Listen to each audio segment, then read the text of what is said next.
যিখিনি অবাঞ্ছিত পৰিস্থিতিৰ সৃষ্টি কৰিলে মাৰপিটৰ নিচিনা তাৰ কাৰণে মই মাফ খুজিছো আৰু ইয়াতে এজন কথা কৈছিলে তাৰপিছত আমাৰ ষ্টাফৰ নিদিও বুলি ক'লে তেনেকৈ কিবা অলপ কথা বাঢ়ি গ'ল মই মাজত আহিলো মই মাজত অহাৰ পিছত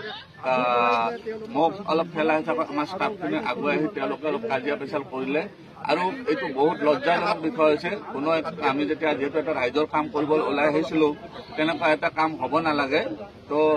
হৈয়ে গ'ল আমাৰ ভুল বুলি মানি লৈ সকলো ৰাইজ ইয়াতে গোৱালপাৰাবাসী ৰাইজৰ আগত আমি মাফ কৰিছো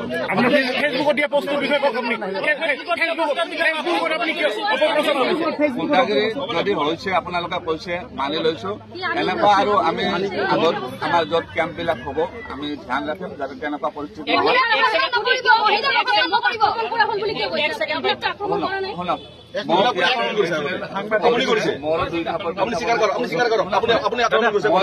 কৈছো মোৰো ভুল হৈছে তাতে কাৰণ এই যিখন কাজিয়া হ'ল মই চম্ভালিব নোৱাৰিলো সেইকাৰণে মকো তুলিছে